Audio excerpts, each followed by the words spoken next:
Breaking news చూస్తున్నారు. కాంగ్రెస్ తీరుపై DMK fire అవుతోంది. టీవీకేకు కాంగ్రెస్ మద్దతు ఇవ్వడాన్ని తీవ్రంగా తప్పుపడుతోంది డీఎంకే. కాంగ్రెస్ తన అసలు రూపాన్ని బయట పెట్టిందంటోంది డీఎంకే. కాంగ్రెస్ కష్టాల్లో ఉంటే అండగా నిలిచామంటోంది డీఎంకే. అందుకు మేము భారీ మూల్యాన్ని చెల్లించాము అంటూ డీఎంకే ఆవేదన వ్యక్తం చేసింది. సోనియా, మన్మోహన్ సింగ్లతో స్నేహంగా ఉన్నామంటోంది డీఎంకే. రాహుల్ గాంధీని సోదరుడిగా గౌరవించామంటూ చెప్పుకొచ్చింది. అయితే ఇప్పుడు డీఎంకేతో కాంగ్రెస్ సంబంధాలు తెంచుకోవడం తమకు పెద్దగా ఆశ్చర్యం కలిగించడం లేదు అంటూ తెగేసి చెప్పింది డీఎంకే. కాంగ్రెస్ ది నమ్మక ద్రోహం, రాజకీయ అవకాశవాదం అంటుంది డీఎంకే. మా కూటమిలో 5 ఎమ్మెల్యేలను గెలుచుకొని సిగ్గు లేకుండా ప్రత్యర్థి శిబిరానికి మళ్లించింది అంటూ డీఎంకే ఆవేదన వ్యక్తం చేసింది. ఇది ప్రజలను మోసం చేయడమే అంది డీఎంకే. బీజేపీకి కాంగ్రెస్కు పెద్ద తేడా లేదంటోంది DMK.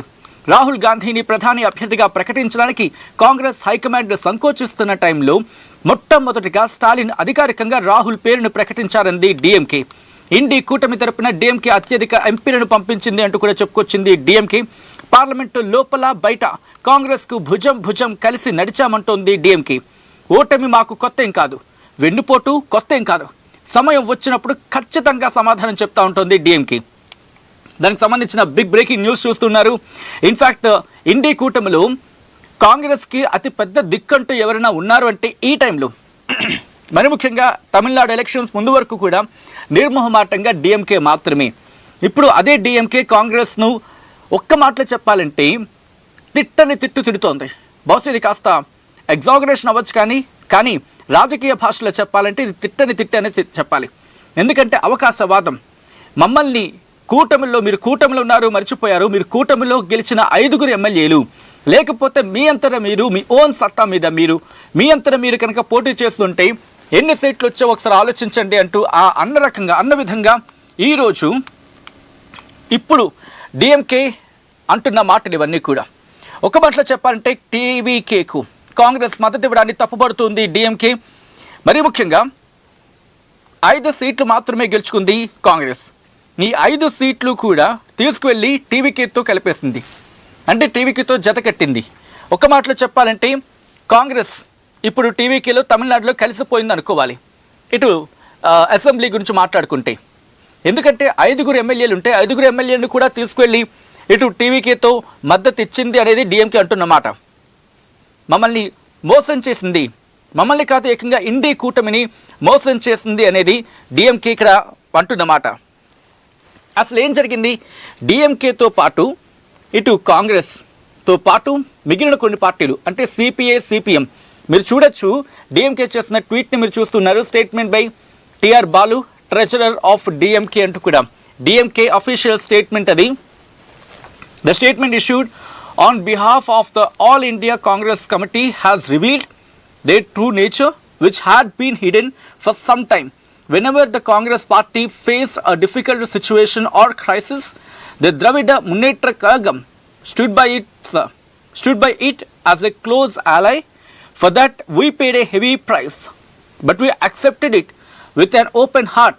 In particular, we demonstrated a deep friendship with Mother Sonia Gandhi and late former Prime Minister Manmohan Singh, and a brotherly bond on a personal level with Rahul Gandhi. He too would say things like, Stalin is the only political leader I call brother. When I saw in the news that the Congress is now saying those ties have been severed, it didn't come as a shock for some reason. Having secured the majority of seats, the Secular Progressive Alliance అంటే డిఎంకేకి సంబంధించి DMK కూటమికి వాళ్ళు ఏం పేరు పెట్టుకున్నారంటే secular alliance అని కూడా పెట్టుకున్న సందర్భం. ఆ రిక్వెస్ట్ ఒకసారి అలాగే ఉంచే ప్రయత్నం చేయండి. Secular progressive alliance contesting the election and winning through the hard work of alliance party workers. They had shamelessly defected 5 MLAs to the opposition camp అంటూ కూడా మాట్లాడుకొస్తూ the Congress party can support whoever it wants. That's their prerogative. But no matter who they support, staying true to the people who voted is what constitutes political ethics. I still vividly remember, etched green in my heart, how in the 2019 elections, when the Congress party itself hesitated to officially project Mr. Rahul Gandhi as the Prime Minister candidate to contest the polls, Our party's leader, General Secretary M.K. Stalin proposed him as such in Chennai. In 2 elections, the DMK alliance projected Mr. Rahul Gandhi secured spectacular victories and sent the highest number of MPs from anywhere in the country.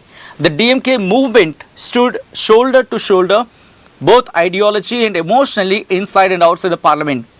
Defeat is nothing new to us. Betrayal is nothing new to us either. అంటే ఓటమి మాకేం కొత్తం కాదు, నమ్మక ద్రోహం కూడా మాకేం కొత్తం కాదు అంటూ కూడా డిఎంకే తన స్టేట్మెంట్ని కంక్లూడ్ చేసింది. ఒక్క మాటలో చెప్పాలంటే కాంగ్రెస్కు డిఎంకేకు మధ్య ఇప్పుడు పొత్తు చెడిపోయింది.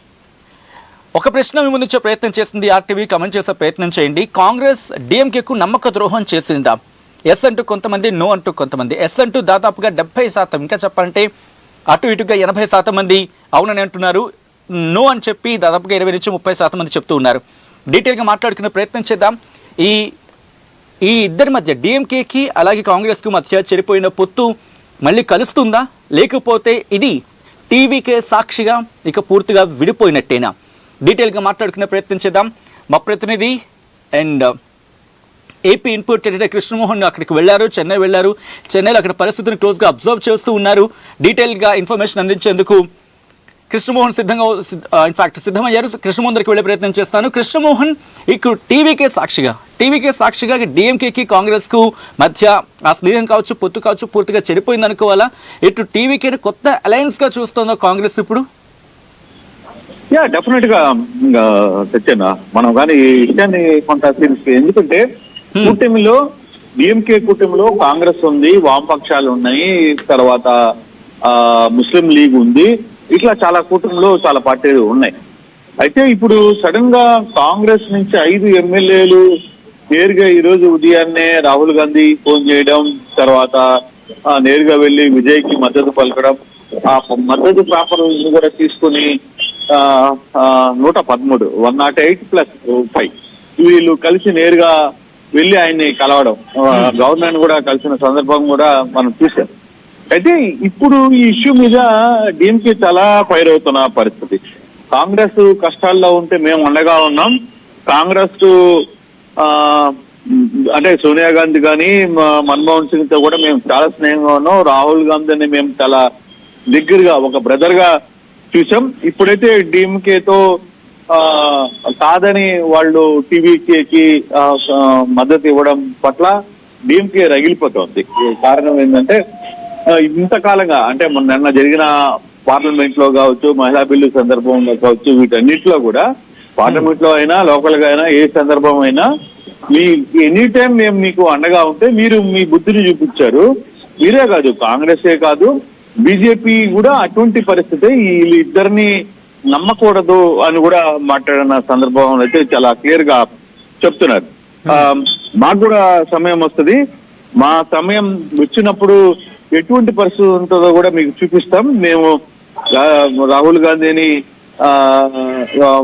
అంటే రాహుల్ గాంధీ వ్యవహారంలో ఇక మీదట మేము ఎట్లా వ్యవహరిస్తామో కూడా మీకు చూపిస్తాం అనేది చాలా గట్టిగా చెప్తుంది. కాంగ్రెస్ ది నమ్మక ద్రోహం, రాజకీయ అవకాశవాదం, మా కుటుంబంలో 5 ఎమ్మెల్యేలని గెలుచుకొని సిగ్గు లేకుండా శిబిరానికి వాళ్ళ మళ్ళిచ్చారు. ఇది ప్రజల్ని మోసం చేయడమే. బీజేపీకి కాంగ్రెస్ కి పెద్ద తేడా ఏమీ లేదు. మొట్టమొదటిసారిగా స్టాలిన్ అధికారంగా రాహుల్ పేరుని ప్రకటించారు. అంటే రాహుల్ పేరు అంటే ఆయన డెఫినెట్ గా ఆయన చేసింది కూడా స్టాలినే.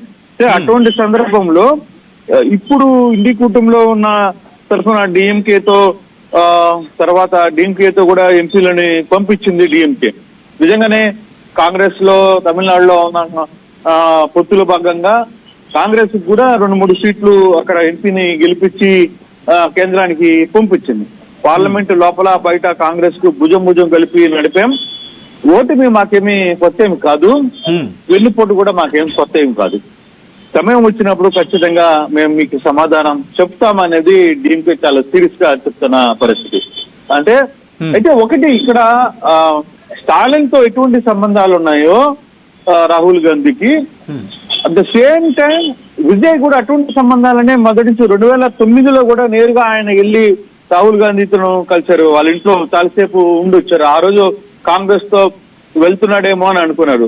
పొత్తులో భాగంగా కూడా విజయ్ అసలు ముందు కాంగ్రెస్ తోనే టైప్ కలవాలి, కలిసి మనం ఎలా చేయగలం, ఎలా పోగలం అని కూడా అడిగారు. కనీసం వీళ్ళు అడిగినప్పుడు ఏంటంటే 100 సీట్లు మాకేంటి, మిగతా సీట్లు మీరు పోటీ చేయండి, కలిసి మనం పోటీ చేద్దాం అని చెప్తే లోకల్ గా ఉన్న కాంగ్రెస్ లీడర్లు దాన్ని తప్పుదోవ పట్టించారు. అందుకే విజయ్ సొంతంగా 234 స్థానాల్లో పోటీ చేయడానికి సిద్ధపడ్డారు. ఏ రోజు కూడా కాంగ్రెస్ మీద విజయ్ ఎప్పుడు కూడా వ్యతిరేక వ్యాఖ్యలు కావచ్చు, లేకపోతే వేరే వ్యాఖ్యలు చేయలే.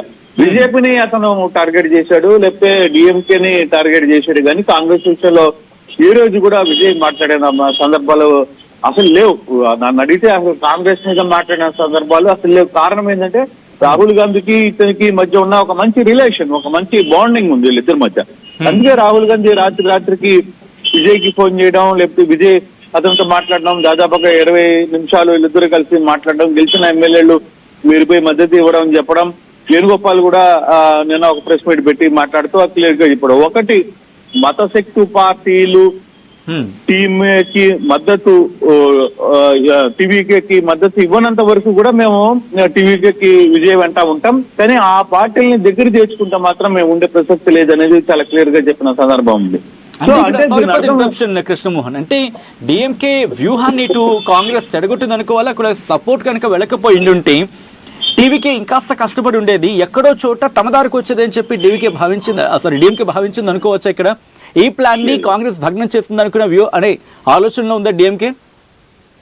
బేసిక్ గా ఒక ఇష్యూ జరిగింది. ఎన్నికలు అయిన తర్వాత ఓటమి రిజల్ట్స్ వస్తున్నప్పుడే స్టాలిన్ ఒక మాట కాంగ్రెస్ నేతలతో ఒక మాట క్లియర్ గా చెప్పారు. పొత్తు ధర్మంలో ఉన్న పార్టీలు ఇవి కూడా మాకు సహకరించలేదు, మమ్మల్ని ట్వీట్ చేసి, అంటే ఇంకా పూర్తి ఫలితాలు రాలా. అంటే 4వ తారీఖు అదే మాట ఆయన క్లియర్ గా చెప్పారు. మాకున్న సమాచారం, మాకున్న ఇన్ఫర్మేషన్, మాకున్న సమాచారంలో పొత్తు ధర్మంలో మీరు ఎవరు మాకు సరిగ్గా వర్కౌట్ చేయలేదు, మమ్మల్ని వాడుకున్నారు చెప్తే మీ వల్ల మాకేం ప్రయోజనం లేదు అనేది డైరెక్ట్ గా కాంగ్రెస్ నేతలతోనే ఆయన మాట్లాడిన సందర్భం కూడా ఉంది. అంటే మార్నింగ్ 10 గంటలకే కాంగ్రెస్ వీళ్ళందరూ ఒక మీటింగ్ జరిగింది, ఇంటర్నల్ గా మీటింగ్ జరిగినప్పుడు